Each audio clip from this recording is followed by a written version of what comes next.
Tibalah saatnya kami dengarkan kebenaran firman-Mu, Tuhan. Berbicaralah kepada umat-Mu melalui bibir mulut hamba-Mu. Berbicara secara spesifik untuk setiap kami, biar kami mengerti kebenaran-kebenaran-Mu, biar kami hidup di dalam kebenaran-kebenaran firman Tuhan. Lindungi kami dan beri kami telinga seorang murid, supaya benih yang jatuh di tanah hati kami itu bisa bertumbuh besar, berbuah banyak, demi hormat kemuliaan nama-Mu. Dalam nama Tuhan Yesus Kristus kami sudah berdoa. Amin. Silakan duduk. Salam saudara-saudara. Kita akan dengarkan firman Tuhan pagi hari ini yang akan saya beri tema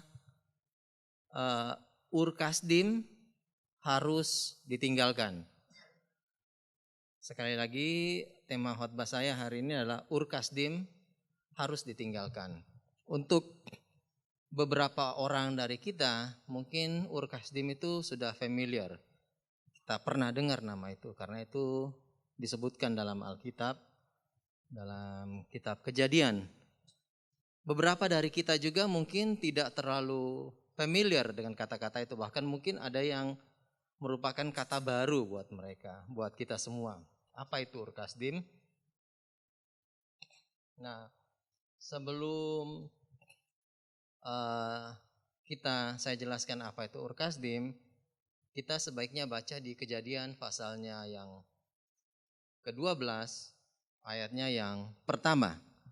Kejadian pasalnya yang ke-12, ayat yang pertama. Demikian firman Tuhan. Berfirmanlah Tuhan kepada Abram, pergilah dari negerimu dan dari sanak saudaramu dan dari rumah bapamu ini ke negeri yang akan kutunjukkan kepadamu. Nah, saudara-saudara, kisah ini berkisah tentang pertama kali Tuhan memerintahkan kepada Abraham yang pada waktu itu namanya masih Abram, belum diganti oleh Tuhan, untuk pergi dan meninggalkan rumah bapaknya ke negeri yang akan ditunjukkan Tuhan kepada Abram. Nah, tempat tinggal Abram itulah yang kita kenal dengan nama Ur Kasdim. Kalau saudara punya Alkitab secara fisik, sebelum pasal 12 ini, pasal 11 ayat-ayat terakhir, saudara bisa lihat penjelasan bagaimana Alkitab menjelaskan bahwa tempat tinggal Abraham, yaitu tempat tinggal ayahnya, ada ayahnya namanya Tera, mereka tinggal di daerah Ur Kasdim namanya. Nah, secara singkat, Ur Kasdim itu adalah kota perdagangan yang ramai dengan norma budaya yang cukup tinggi pada masa itu. Budayanya cukup tinggi. Kuil-kuilnya juga di Ur Kasdim itu termasuk kuil paling megah saat itu. Kenapa kuil? Karena penduduk Ur Kasdim adalah penduduk yang menyembah dewa bulan. Mereka menyembah dewa bulan. Jadi Ur Kasdim adalah satu tempat yang ramai, pusat perdagangan. Dan Abraham tinggal dalam situ bersama ayahnya. Dia termasuk orang yang kaya di Ur Kasdim. Abraham ini orang kaya, bukan orang miskin. Orang kaya, tapi mereka menyembah berhala, dewa bulan. Itu dewa yang disembah oleh orang-orang Ur Kasdim pada waktu itu. Jadi sampailah perintah Tuhan, Abram harus meninggalkan rumah bapamu ke negeri yang akan ditunjukkan Tuhan kepada Abraham. Sebentar kita akan lihat kenapa saya kasih judul Ur Kasdim harus ditinggalkan. Ur Kasdim harus dilupakan. Gitu saudara-saudara. Kenapa seperti itu? Karena saudara lihat ternyata bukan cuma berhenti sampai di sini. Itu kan ada titik koma. Ternyata ada lanjutannya, ayat 2 dan ayat 3. Inilah yang dijanjikan Tuhan kepada Abraham. Yang pertama itu, aku akan membuat engkau menjadi bangsa yang besar. Janji yang kedua, dan memberkati engkau. Janji yang ketiga, engkau memberkati engkau serta membuat namamu masyhur. Janji yang keempat, dan engkau akan menjadi berkat. Ayat 3, aku akan memberkati orang-orang yang memberkati engkau. dan mengutuk orang-orang yang mengutuk engkau. Yang keenam, dan yang ketujuh, olehmu semua kaum di muka bumi akan mendapat berkat. Nah, saudara-saudara yang terkasih, waktu Abraham diperintahkan Tuhan untuk meninggalkan tanah kelahirannya, disertai dengan 7 janji. Seperti yang kita sudah baca pada ayat kedua dan ayat ketiga. 7 janji ini akan terjadi di dalam kehidupan Abraham kalau dia mau mengikuti perintah Tuhan untuk meninggalkan tanah kelahirannya yang bernama Ur Kasdim itu. Jadi saudara-saudara yang terkasih, berkat datang dalam kehidupan Abraham bukan karena usaha kerja keras Abraham nantinya. Dia tidak akan mengalami 7 hal yang dijanjikan Tuhan pada ayat kedua dan ayat ketiga sebagai hasil dari dia beternak, berladang atau apapun saudara-saudara. Tapi berkat dari Tuhan sebagai impact atau efek dari apa yang Tuhan janjikan ke dia. Kalau dia mau melakukan apa yang Tuhan perintahkan pada ayat pertama, maka ayat kedua akan menyusul dalam kehidupannya. Itulah sebabnya saya katakan begini, untuk kita mendapat ayat 2 dan ayat ketiga kalau ditarik kebenarannya dalam kehidupan kita, kita harus patuh dan taat pada Tuhan. Dalam hal ini, saya istilahkan seperti ini, kita harus meninggalkan Ur Kasdim supaya ayat 2 dan ayat 3 menjadi bagian dalam kehidupan kita. Nah, saudara bilang, saya enggak punya Ur Kasdim, saya enggak tinggal di Ur Kasdim. Oke lah. Ini kebenaran yang kita tarik dalam kehidupan kita sekarang. Apa Ur Kasdim dalam kehidupan kita? Ada hal-hal yang tidak mau kita tinggalkan dalam kehidupan kita. Dan kita mulai bertanya, saya menjadi Kristen sedemikian lama, tapi saya tidak mendapatkan apa yang Tuhan janjikan dalam kehidupan saya. Mungkin kita harus bertanya pada diri kita sendiri. Mungkin kita belum sepenuhnya meninggalkan Ur Kasdim kita. Tanah di mana kebodohan berlangsung. Kita harus meninggalkan penyembahan berhala, penyembahan kepada dewa bulan. Kita harus meninggalkan dosa-dosa kita. Kita harus meninggalkan apa yang ditawarkan oleh iblis dalam kehidupan kita untuk kita menikmati ayat kedua dan ayat ketiga. Banyak dari kita membaca janji Tuhan dan mengharapkan berkat dari Tuhan, tapi tidak mau taat pada apa yang Tuhan perintahkan dalam kehidupan kita. Kita masih terlibat dan terikat dengan kuasa kegelapan. Kita masih terlibat dalam penyembahan berhala. Ada begitu banyak Ur Kasdim yang dalam kehidupan kita mengikat kita sehingga kita tidak bisa melangkah keluar dari tempat itu untuk menerima janji Tuhan di tanah yang Tuhan berikan kepada kita. Pertanyaannya sekarang, sebenarnya khotbah ini bisa berhenti sampai di sini saudara. Apa Ur Kasdim saudara sekarang? Saya enggak punya Ur Kasdim, itu bohong. Kita semua punya sesuatu yang mengikat kita. Sehingga banyak hal yang Tuhan rencanakan dalam kehidupan kita tidak bisa berlangsung seperti yang Tuhan mau saudara-saudara. Gitu. Tuhan sedang bilang kepada Abraham pada waktu itu agar keluar dari dosa dan kebodohan yang mengikat mereka. Sama seperti Tuhan bilang pada kita hari ini. Firman Tuhan datang pada kita hari ini bukan dengan kebetulan. Tuhan sedang bilang sama kita keluar dari dosa dan kebodohan yang mengikat kita. Karena Tuhan bilang agar kita keluar dari segala penyembahan berhala. Keluar dari ikatan-ikatan iblis yang mengikat kita, yang membodohi kita selama ini saudara-saudara. Mungkin saya khawatir itu banyak orang Kristen yang pergi ke gereja.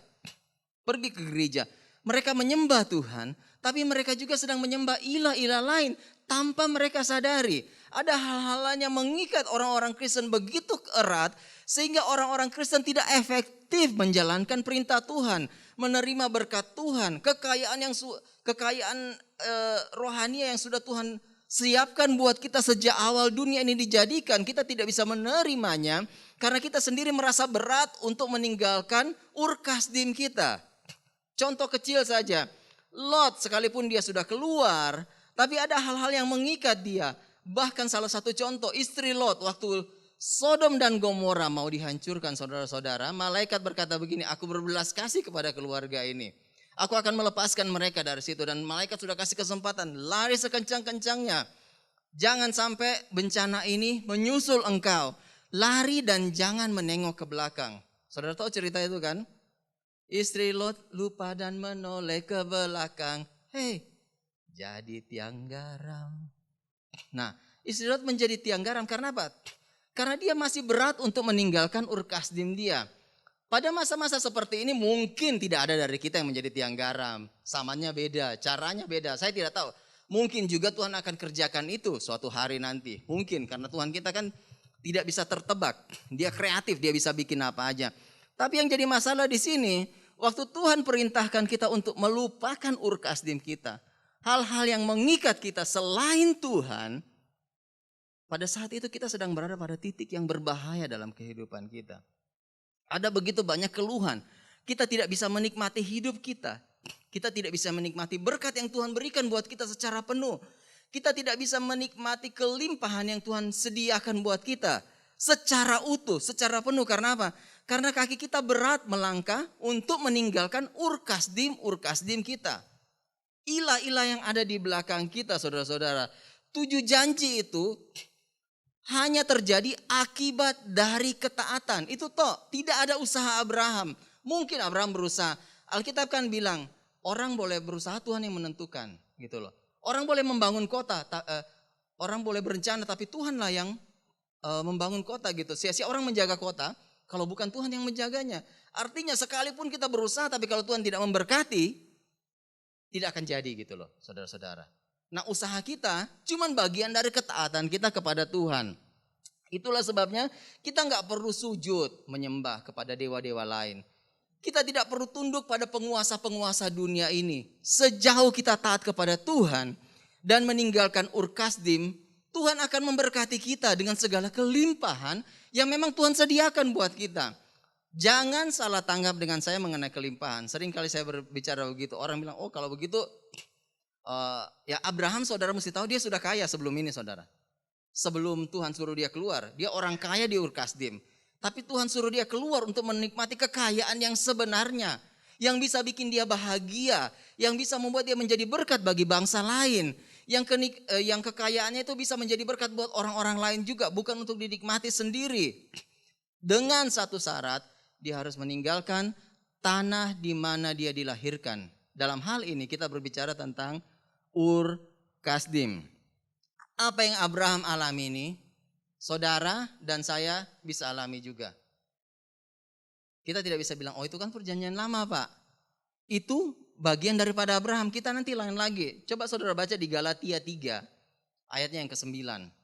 Secara tegas, Alkitab bilang begini dalam Galatia 3, ayatnya yang ke-9.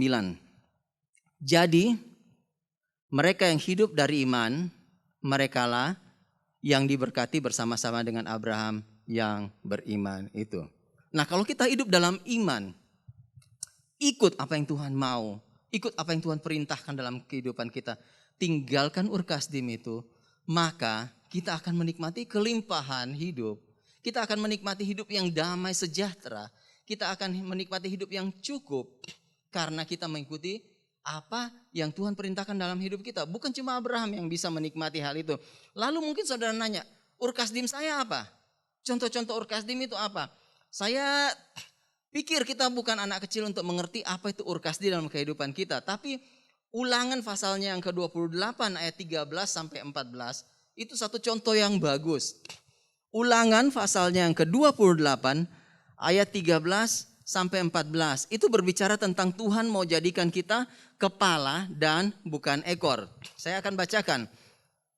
Tuhan akan mengangkat engkau menjadi kepala dan bukan ekor. Dan bukan menjadi ekor maksudnya. Engkau akan tetap naik dan bukan turun. Apabila engkau mendengarkan perintah Tuhan Allahmu yang kusampaikan pada hari ini, kau lakukan dengan setia. Dan apabila engkau tidak menyimpang ke kanan atau ke kiri dari segala perintah yang kuberikan kepadamu pada hari ini dengan mengikuti Allah lain dan beribadah kepadamu. Coba kembali ke ayat 13. Dikatakan Tuhan akan mengangkat engkau. Itu janjinya. Tuhan akan angkat kita. Kita akan jadi kepala bukan ekor. Dan engkau akan tetap naik. Kata tetap ini artinya begini, konstan, terus naik. Tidak ada turunnya gitu saudara-saudara. Engkau akan tetap naik. Ini kata yang progresif gitu, tetap naik dan bukan turun. Apabila syaratnya. Ada 4 syarat yang dikasih di situ, saya catat di sini. Yang pertama, apabila engkau dengar perintah Tuhan. Yang kedua, melakukan perintah itu dengan setia. Dan yang ketiga, ayat 14, tidak menyimpang ke kanan atau ke kiri. Dan yang keempat yang agak susah ini, tidak menyembah ilah lain. Mungkin 1 sampai ke 3 kita sudah lulus. Wah, kita dengar perintah Tuhan. Kita sudah lakukan dengan setia. Terus kita nggak menyimpang ke kiri dan ke kanan. Kita udah tetapkan hati kita sering doa puasa. Kita berdoa dengan mengambil banyak waktu untuk berdoa, dekat dengan Tuhan, berhubungan intim dengan Tuhan. Yang keempat, apakah betul kita tidak sedang menyembah ilah lain? Ini peperangan yang cukup berat dalam kehidupan manusia. Karena begini, karena Tuhan ingatkan dalam perjanjian baru, engkau tidak bisa menyembah Tuhan dan mamon. Saingannya Tuhan itu. Sampai Tuhan harus ingatkan kepada orang lain. Khusus ini bicara soal uang, soal harta, soal pundi-pundi dunia. Saingan Tuhan, mamon. Engkau tidak bisa menyembah Tuhan dan menyembah mamon. Artinya banyak orang Kristen, mereka ke gereja, tapi mereka juga menyembah ilah yang lain tanpa mereka sadari. Mamon menjadi sesuatu yang kuat mengikat kehidupan kita. Sehingga tujuan kehidupan orang Kristen kebanyakan hanya untuk mencari kesenangan atau pundi-pundi dunia ini. Dengan melupakan bahwa kita harus menabung di sorga. Kumpulkanlah bagimu harta di sorga. Karena di sorga, ngengat dan karat tidak merusakkannya. Dan pencuri tidak membongkar dan mencurinya. Kalau ada orang yang mau menabung, kita pasti punya cari tempat yang paling aman. Kotak safe deposit yang betul-betul dijaga ketat. Apalagi kalau harta kita banyak. Kita lupa bahwa kita punya sorga, tempat kita menyimpan harta rohani kita. Yang dikatakan begini, bahwa ngengat dan karat pun tidak akan merusakkannya. Pencuri tidak akan membongkar dan mencurinya. Kesalahannya ada banyak begini. Orang berpikir waktu kita cari Tuhan supaya kita dapat berkat. Begitu kita sudah dapat berkat, kita lupa Tuhan. Kita lebih mencari mamonnya daripada Tuhannya. Padahal yang memberi uang itu kepada kita adalah Tuhan. Itulah sebabnya Tuhan berkata begini, kalau kita lebih mengikatkan diri kita pada mamon, saat itu juga kita sedang terlibat di dalam penyembahan kepada berhala. Dan itu tegas, kita sedang menyembah ilah yang lain. Bahkan bukan cuma mamon. Kalau ada sesuatu yang mengikat hati kita, lebih daripada Tuhan mengikat hati kita. Ketertarikan kita lebih daripada ketertarikan pada Tuhan. Hati-hati, saudara sedang mengarah pada penyembahan berhala. Apapun itu modelnya. Orang yang saudara sayangi, orang yang saudara cintai, saudara sedang mengarah pada penyembahan berhala. Dan hati-hati, Tuhan tidak suka dengan penyembahan berhala. Tuhan akan hancurkan apa yang mengikat kita. Sebelum Tuhan buat itu, Tuhan bicara pada kita hari ini. Hati-hati. Jangan sampai kita terlibat dalam penyembahan berhala. Apalagi penyembahan berhala yang lain. Tuhan berkata dalam Yohanes 6 ayat 30. Tuhan berkata dalam Amsal. Percayalah kepada Tuhan dengan segenap hatimu. Dan jangan engkau bersandar pada pengertianmu sendiri. Pengertian kita sendiri kadang-kadang menjadi berhala buat kita. Sehingga kita tidak mau membuka hati kita untuk mengerti kebenaran firman Tuhan. Pengertian kita sendiri, manusia itu punya banyak uang. Dia lebih bisa menolong saya daripada Tuhan yang tidak kelihatan. Kadang-kadang kita begitu. Itu sebabnya kenapa kalau pertama kali kita kesusahan, kita cari orang yang mampu. Kita cari orang yang bisa menolong kita. Kira-kira secara perhitungan, dia bisa menolong saya keluar dari kesesakan ini. Kita lupa untuk berlutut kepada Dia, Sang Pemberi hidup ini. Itu penyembahan berhala yang berikutnya. Lalu apa lagi? Tuhan bicara begini dalam Matius 6 ayat 33. Salah satu bentuk penyembahan berhala yang Tuhan peringatkan kepada kita. Janganlah kamu khawatir tentang apapun juga. Tapi dahulukanlah kerajaan Allah dan kebenarannya. Maka yang kamu khawatirkan itu akan ditambahkan kepadamu. Kadang-kadang kita khawatir, apa yang saya makan? Apa yang saya minum? Apa yang saya pakai? Masa ke gereja pakai pakaian itu toh? Nanti orang ejek saya, nggak punya baju ganti. Masa Natal ini toh? Kita mengkhawatirkan hal seperti itu. Kekhawatiran kita, sesuatu yang sedang membawa kita kepada penyembahan berhala. Berhati-hatilah dengan itu. Tuhan bilang Tuhan akan angkat kita menjadi kepala dan bukan ekor. Kita akan tetap naik dan tidak turun. Tapi kita perintah Tuhan, kita harus melakukannya dengan setia, nggak noleh kiri dan kanan, dan tidak melakukan penyembahan kepada ilah yang lain. Dan itu harga mati. Jadi saya mau bilang begini, meninggalkan Ur Kasdim adalah harga mati yang tidak bisa ditawar untuk saudara menikmati kepenuhan berkat dari Tuhan. Di Kediri nggak pakai masker bisa mati, slogannya. Pakai masker, harga mati. Hari ini saya mau bicara pada saudara mengenai meninggalkan Ur Kasdim adalah harga mati yang tidak bisa ditawar. Kalau saudara mau menikmati apa yang Tuhan janjikan. Mau melihat kenapa banyak orang Kristen yang tidak bisa menikmati itu. Karena simpel, sederhana. Kita tidak mau taat mendengar perintah Tuhan yang sederhana itu, tinggalkan Ur Kasdim. Bahkan kalau kita bilang kita kuat, kita harus tetap berhati-hati. Yesus sendiri tetap digodai. Iblis akan tetap berusaha memberikan kita jalan atau godaan supaya kita kembali kepada Ur Kasdim kita, tempat tinggal kita yang lama. Dan Tuhan Yesus mengalami hal yang sama di Matius 4. Waktu dia selesai berpuasa, dia digodai saudara-saudara. Digodai, saya akan buat ini kalau kamu bikin ini.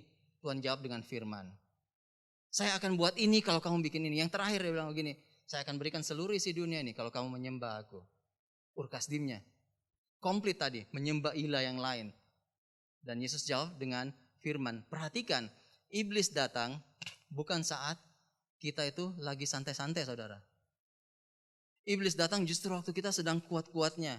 Semangat-semangatnya melayani Tuhan. Waktu kita habis doa puasa dan kita pikir kita ini holy karena kita baru puasa 40 hari. Kekuatan Tuhan sedang melindungi kita. Alkitab berkata begini, siapa yang sedang menyangka dia teguh berdiri, hati-hatilah supaya jangan dia jatuh. Karena kadang-kadang kalau kita sudah berdiri di ujung-ujung, kelengahan kita ada gitu. Paling gampang jatuh gitu. Kita sudah lupa karena kita sudah bangga dengan diri kita sendiri, kita lupa, kita terpeleset sedikit dan jatuh. Contoh aja, orang yang sering selfie di pinggir-pinggir tebing. Banyak kan berita mereka mati kepeleset. Saking pengalamannya mereka kepeleset saudara. Ada beberapa teman diperingatkan, jangan itu bahaya. Oh enggak, sudah sering kok, udah biasa. Sekarang udah enggak ada dia saudara-saudara. Saking sudah biasanya gitu. Karena kita lengah, sesuatu yang terbiasa gitu. Kita sudah lengah, kita anggap biasa, kita tidak lagi waspada menghadapi hidup ini. Sehingga iblis gampang hajar kita. Kalau kita tidak kuat dengan kebenaran firman Tuhan, kita tidak pegang teguh apa yang Tuhan perintahkan kepada kita. Berhati-hati pada saat itu. Iblis sedang menawarkan Ur Kasdim untuk kita kembali masuk ke dalam tanah Ur Kasdim yang sebenarnya harus kita tinggalkan untuk menikmati kepenuhan berkat Tuhan dalam kehidupan kita. Bahkan kadang-kadang ada orang ya, dulu dia rajin ke gereja. Dan dia berdoa ke Tuhan, saya minta cucu. Kalau bisa cucu perempuan. Supaya saya bisa sayang-sayang, saya gak punya cucu sama sekali. Dia ikut doa puasa, dia ikut doa malam. Kejadiannya di Jakarta saudara-saudara. Dan Tuhan jawab doanya. Dia diberikan seorang cucu. Dan hebatnya lagi cucunya itu perempuan seperti permintaannya. Sejak dia punya cucu perempuan, dia tidak pernah ke gereja. Saya kan pernah khotbah, hati-hati, berkat Tuhan bukan berarti Tuhan setuju dengan doa kita. Kalau kita diberi berkat bukan berarti Tuhan setuju dengan hidup kita saudara. Israel nangis minta daging. Nangis dan mengeluh ke Tuhan. Kenapa kita dikasih keluar dari tanah Mesir? Enakan di Mesir kita bisa makan daging. Di sini gak ada, cuman mana tiap hari. Kami mau kembali ke Mesir, kami nangis, kami minta daging. Kalau enggak kami gak percaya Tuhan. Istilahnya seperti itu. Dan Tuhan kasih mereka daging. Tapi tahukah? Waktu Tuhan kirim burung puyuh ke mereka untuk mereka makan. Itu bukan karena Tuhan dengar doa mereka dan berbelas kasihan. It was out of anger. Keluar dari kemarahan Tuhan. Tuhan marah. Dan Tuhan kasih mereka burung. Akibatnya setelah makan daging itu 3.000 orang Israel mati. Kalau keluar dari kemarahan Tuhan, berkat bisa membunuh. Tapi berkat yang Tuhan kasih buat kita, kalau kita taat kepada Tuhan, akan kekal dan bisa dinikmati. Dan seperti janji Tuhan, engkau akan menjadi berkat buat banyak bangsa. Dan itulah peta Tuhan yang Tuhan rancangkan buat kita. Ada mapnya gitu saudara. Ada petanya, kita akan jadi seperti ini. Kalau saja kita mau taat perintah Tuhan. Dan Alkitab jelas berkata, perintah-perintah Tuhan itu sebenarnya tidak berat saudara. Tidak ada yang berat. Bisa dilakukan. Bahkan kalau sesuatu yang kita anggap pencobaan pun tidak ada yang melebihi kekuatan kita seperti Korintus bilang. Tidak ada. Semuanya pasti bisa kita tanggung. Apalagi kita punya raja di atas segala raja yang sudah mati buat kita. Yang kelemahan kita dia ngerti, dia tahu bagaimana menanggung itu. Sehingga dia tidak akan izinkan sesuatu yang lebih berat untuk kita lakukan. Yang harus kita lakukan adalah melangkah aja. Melangkah. Gitu loh. Umat Israel kalau mereka nggak melangkah ke Laut Merah, laut itu nggak akan terbelah. Kalau kita tinggal nunggu kapan Tuhan belah, enggak. Kalau saudara baca dengan teliti, tepat di saat mereka melangkahkan kakinya, saat itu laut terbelah. Laut nggak terbelah dulu baru mereka melangkah saudara. Enggak. Kalau laut terbelah terus kita melangkah enak aja, saya nggak perlu iman. Gitu. Tapi kita harus bergerak dulu. Waktu kita bergerak, tepat di saat mereka mau menginjakkan kakinya, laut tersibak, terbelah. Nah itulah tindakan iman. Waktu kita mau melangkah, kita buat bagian kita dalam iman ini. Tuhan akan kerjakan bagiannya. Tuhan gak mau kerjain bagiannya seenak kita aja kalau kita gak mau kerjain bagian kita. Karena kita bukan robot saudara-saudara. Gitu. Jadi saudara-saudara proses memang penting. Iblis usahakan kita untuk kembali ke Ur-Kasdim kita. Tapi dengan proses, dengan terus melakukan itu. Saudara, kita harus melatih diri kita untuk ikut kata Tuhan. Kita memang orang bandel. Kita kayak anak kecil saudara. Kalau dilarang kita enggak buat. Tapi begitu tuh kita sudah agak enak sedikit, tidak ada yang ngawasin, kita bikin lagi. Seberapa tua pun usia kita, saudara harus ingat kita ini seperti anak kecil yang bandel. Selalu kembali pada apa yang mau kita buat. Karena sesuatu yang bersifat daging ini sangat enak buat kita. Gitu. Saya punya seorang yang saya bawa training di sini. Dia mengakui bahwa dia tinggalkan semua apa yang mengikat dia selama ini. Dia benar-benar putuskan. Waktu dia dipenuhi Roh Kudus di tempat ini dan dibaptis di tempat ini. Tapi dia akui juga. Dalam masa-masa di mana dia mulai berdiam diri. Tidak mengisi dengan kebenaran firman Tuhan. Iblis menawarkan begitu banyak hal. Untuk anak ini kembali pada Ur-Kasdimnya. Untuk tidak menikmati kepenuhan Tuhan. Dan waktu satu kali dia terima tawaran iblis itu. Dia merasakan hidupnya kosong. Kuasa yang selama ini ada di dalamnya seperti pergi meninggalkan dia, saudara-saudara. Seperti pergi meninggal sampai dia kembali melangkah keluar dari Ur-Kasdimnya. Hari ini dia melihat bagaimana Tuhan bekerja dengan dahsyat dalam hidupnya. Dan saudara bisa mengalami hal seperti itu. Sederhana khotbah hari ini. Apa yang harus kita buat? Tinggalkan Ur-Kasdim saudara. Terutama penyembahan berhala. Ur-Kasdim terkenal dengan penyembahan berhala yang besar. Dan Tuhan tidak mau dia diduakan. Allah kita adalah Allah yang pencemburu. Dia adalah satu-satunya Tuhan dan tidak ada yang lain. Kalau orang muslim bilang asyhadu alla ilaha illallah. Tidak ada Tuhan selain Allah. Dan kita punya Tuhan yang satu. Saudara harus tahu bahwa Tuhan kita itu bukan dua dan bukan tiga. Konsepnya supaya kita bisa mengerti aja. Tuhan ajar kita supaya kita bisa terima dengan otak kita. Karena otak kita ini terbatas, kita tidak bisa terima, saudara. Tapi satu hal seperti ini, saudara. Tinggalkan Ur-Kasdim, saudara. Sekarang, hari ini, sebelum kita akhiri khotbah ini, sharing firman Tuhan ini, masing-masing kita bertanya, kira-kira apa Ur-Kasdim saya hari ini? Apakah itu pekerjaan saya yang mengikat saya menjauh dari Tuhan? Apakah itu anak saya? Anak saudara bisa jadi Ur-Kasdim loh. Apakah itu istri saya atau suami saya yang jadi Ur-Kasdim saya? Apakah itu penyakit yang ada dalam hidup saya yang selama ini saya derita, itu jadi Ur-Kasdim saya? Karena sebenarnya tidak ada satupun yang bisa menghalangi kita untuk keluar dari Ur-Kasdim kita kecuali diri kita sendiri yang tidak mau melangkah. Tuhan sedang menunggu kita melangkah untuk sibakkan laut merah di depan kita. Apapun itu, saudara yang jawab. Saudara nggak perlu bilang ke Pak Hari, kalau mau bilang ya nggak apa-apa, dibantu Saudara bisa datang sendiri ke Tuhan dan bilang, Tuhan ini Urkasdim saya. Saya kewalahan seumur hidup menghadapi Urkasdim ini. Dan saudara tidak sendiri. Di usia saya yang setengah abad lebih ini. Saya punya Urkasdim yang saya bergumul puluhan tahun untuk saya lepaskan. Jadi tidak usah khawatir. Saudara enggak begitu terima terus saudara jadi malaikat, enggak. Ada banyak orang yang sama-sama dengan saudara bergumul dengan Urkasdim mereka masing-masing. Tapi satu hal yang jelas begini. Kita harus meninggalkan Urkasdim kita. Itu harga mati. Jadi kalau saudara tidak mau meninggalkan Urkasdim saudara, dan saudara masih bertanya kenapa begini, kenapa begitu, kenapa Tuhan seperti itu, sebaiknya tanya diri saudara sendiri dulu.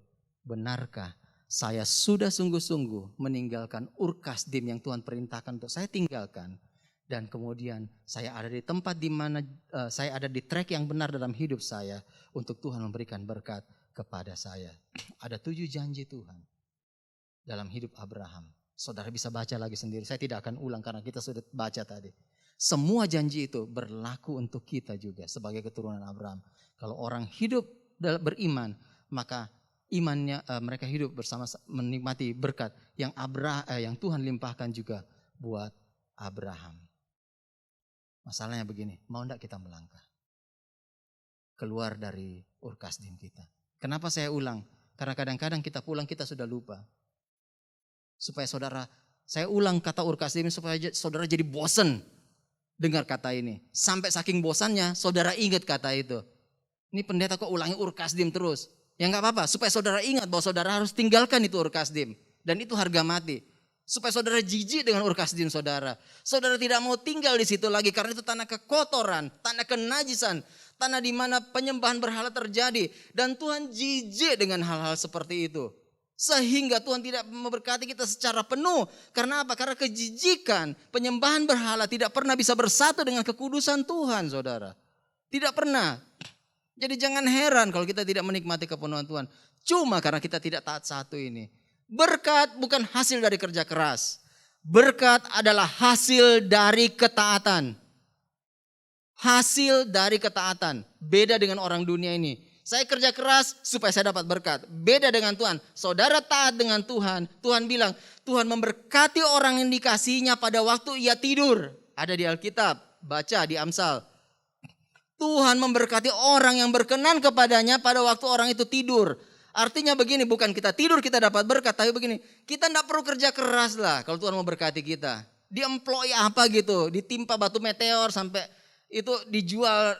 Ada orang seperti itu gitu. Saya lihat bagaimana Tuhan berkati orang-orang kecil yang tidak. Kalau saudara lihat, wah luar biasa bagaimana Tuhan mau berkati orang itu gampang sekali. Karena dia kan yang punya alam semesta ini. Bahkan kita nyanyi Allah kuasa melakukan segala perkara, Allahku maha kuasa. Tapi tindakan kita seolah-olah Tuhan kita kurang berkuasa. Gitu. Kita harus tambah dengan usaha kita supaya kita ini bisa saya mau bantu Tuhan gitu. Istilahnya kita coba bantu Tuhan supaya Tuhan kita jadi kayak dia. Padahal enggak, Tuhan mampu, Tuhan sanggup. Bagian kita taat. Bukan berarti waktu kita taat kita enggak kerja malas-malasan. Ya itu salah juga. Konsepnya begini, bekerjalah dan Tuhan akan berkati apapun yang kau kerjakan dengan tanganmu. Dan engkau akan menikmati kepenuhan dari Tuhan. Sekali lagi, tinggalkan Urkasdim saudara. Ada yang enggak setuju? Pilihan kembali pada hidup saudara. Ada yang bilang berat, sebenarnya perintah Tuhan tidak berat. Kembali pada kita lagi. Berkat Tuhan sudah disediakan buat kita kok. Yeremia janji masa depanmu, masa depan penuh harapan. Banyak janji Tuhan. Tapi kita lebih fokus pada janjinya. Sampai ayat-ayat perjamuan. Kalau perjamuan ada hosti, ada ayatnya, ayat yang enak-enak. Sampai lupa peringatan-peringatan. Lupa ditaruh janji-janji nasihat-nasihat Tuhan di dalamnya. Lebih banyak hosti itu janji. Akhirnya kita terbuai dengan janji. Wah, rindu Tuhan janji, aku akan memberkati engkau dan melindungi engkau. Padahal kita lupa sebelumnya. Jangan menyembah berhala, jangan ini, jangan itu, jangan itu. Gitu saudara, kita terbuai dengan hal-hal seperti itu. Tapi ingatlah, waktu saudara buat ini, saudara berani ambil keputusan. Saudara berani melangkah. Maka Tuhan akan buat sesuatu dalam hidup saudara. Mulai hari ini. Bahkan ketika saudara ambil keputusan aja untuk keluar dari Urkasdim hari ini, apapun itu, saudara lihat hidup saudara akan berbeda di luar nanti. Beda, saya jamin itu. Ambil keputusan aja, apalagi kalau saudara sudah melangkah, Tuhan akan berkati saudara dengan luar biasa. Seperti yang belum pernah saudara lihat sebelumnya. Itulah janji Tuhan dalam kehidupan kita. Kita tutup Alkitab kita. Saya selesai berbicara sampai di sini. Tapi di jalan waktu saya kemari, banjir. Di Wonosalam sudah hujan dahsyat. Sepanjang jalan banjir, saya pelan-pelan. Saya bilang, waduh, musim hujan ini saya paling tidak suka. Saya naik sepeda motor, saya diciprati kiri kanan, basah sampai ke sini dari Wonosalam. Saya menggigil keginian waktu sampai. Tapi ada yang hibur saya di jalan. Ada satu mobil, waktu macet kami harus tunggu buka tutup jalan karena ada 4 titik longsor di atas. Hujan 3, ngantang 1. Jadi cukup lama perjalanan. Ada yang putar lagu begini. Musim akan selalu berganti. Kasih Tuhan tetap abadi. Saudara tahu, saya tidak suka musim hujan. Karena musim hujan saya anggap mengganggu. Waktu musim hujan di daerah saya di lereng Arjuna, kami tidak akan bisa keluar karena lumpur.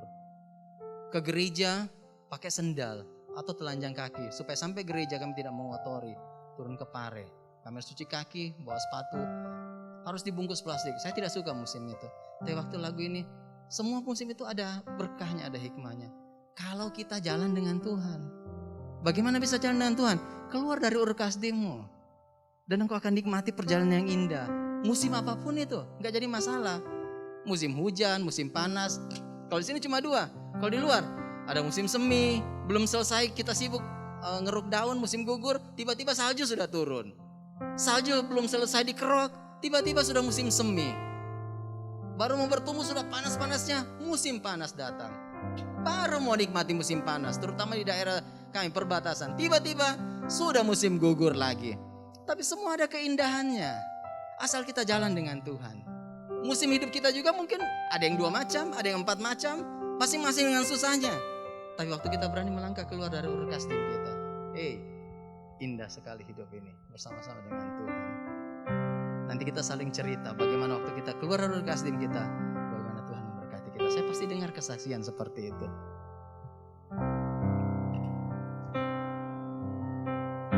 Musim akan selalu berganti. Kasih Tuhan tetap abadi. Kasih Tuhan tetap abadi. Tak akan berubah sampai selamanya. Tak akan berubah sampai selamanya. Ku tetap percaya. Ku yakin Tuhan memberkati. Ku yakin Tuhan memberkati. Ku yakin Tuhan melindungi.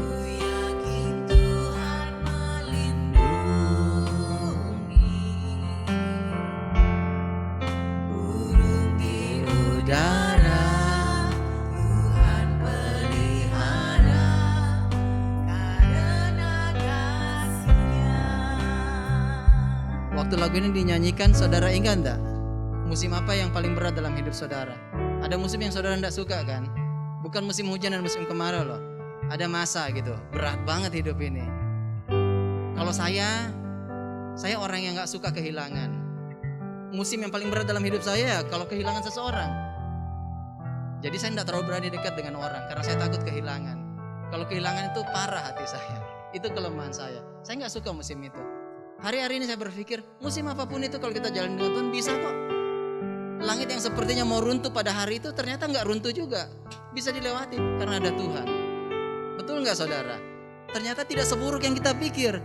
Tuhan beri kita yang bisa kita lewati gitu loh. Nggak ada yang nggak bisa kita lewati. Betul? Kita bangkit berdiri. Musim akan selalu berganti.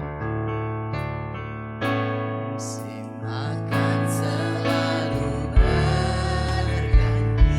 kasih Tuhan tetap abadi. Kasih Tuhan tetap abadi.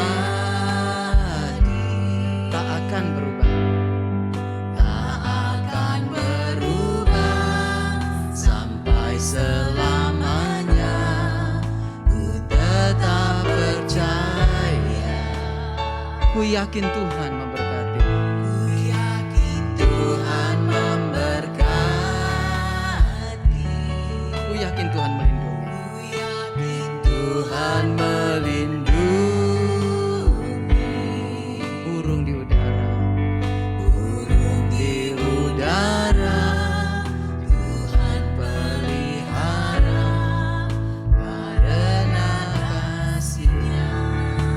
kepada dirimu sendiri, Tuhan selalu menolongku. Tuhan selalu menolongku, selalu menjagaku. Ini yang hebat, sehelai pun Di rambutku tak akan terjatuh tanpa seizin-Mu. Tuhan selalu menolongku, selalu menjagaku. Dia mengangkatku dan meliharaku seumur hidupku.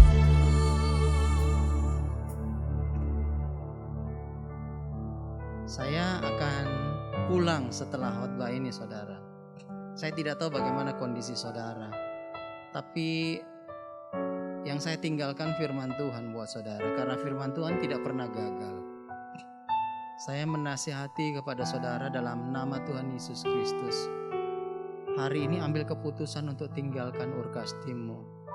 Apapun itu Urkasdim saudara. Apapun itu yang mengikat saudara untuk jauh dari Tuhan, melangkah dalam kebenarannya, ambil keputusan tinggalkan itu. Karena mungkin itulah yang menghalangi engkau selama ini untuk tidak menikmati kepenuhan Tuhan dalam hidupmu. Mungkin itu yang menghalangi engkau bahagia selama ini. Karena cuma Tuhan yang bisa buat engkau bahagia. Ambil keputusan, bicara dengan Tuhan, Dia ada di sampingmu.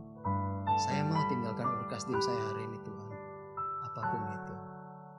Tuhan, terima kasih firman-Mu sudah diberitakan. Bicara di hati kami.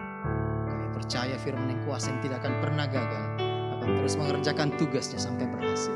Dalam nama Tuhan Yesus Kristus kami berdoa. Amin. Musim makan selalu berkat. Saya persilahkan Pak Santoso. Kasih Tuhan tetap abadi, tak akan berubah sampai selamanya. Ku tetap percaya, ku yakin Tuhan memberkati, ku yakin Tuhan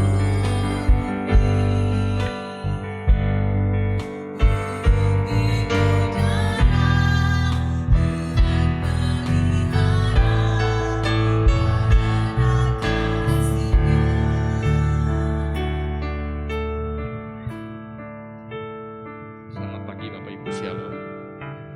Atas nama GB Hope, kami mengucapkan terima kasih kepada Pak Dismanto. Pak Yesus memberkati. Saya akan membacakan pengumuman yang pertama. Bagi yang ingin ikut ibadah tatap muka seperti ini, harap mendaftar lebih dahulu di grup Telegram gereja. 2. Ibadah online ini akan diakses di YouTube sekitar jam 2 siang dan linknya akan diinformasikan juga di grup Telegram gereja. Yang ketiga, mari kita membangun mesbah doa setiap jam 8 malam. Ajak anggota keluarga kita untuk membangun hubungan lebih intim dengan Tuhan. Yang keempat, setiap hari Rabu jam 7 malam ada doa malam di tempat ini. Diharapkan Bapak Ibu hadir 15 menit sebelumnya untuk mengikuti protokol kesehatan dan juga harus mendaftar di grup Telegram kita. Itu aja, mari kita doa persembahan. Segala puji syukur kami naikkan di hadapan-Mu Tuhan. Terima kasih atas segalanya yang Kau kerjakan dalam hidup kami. Saatnya kami ingin memberi yang terbaik untuk kemuliaan Engkau Bapa. Dalam nama Yesus kami siap memberi. Haleluya. Amin.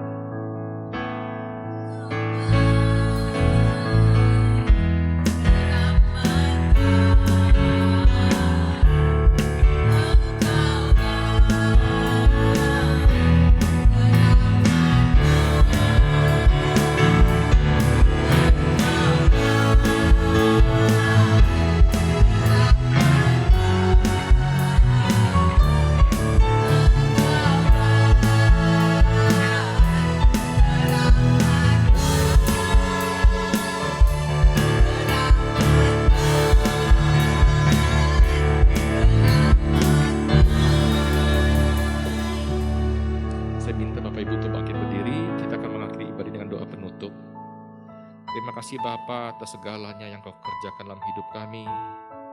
Kalau kami boleh beribadah bertatap muka tempat ini, kami boleh memuji, membesarkan nama-Mu Bapa. Terima kasih Tuhan atas segala kesehatan kami, segalanya Tuhan. Terima kasih.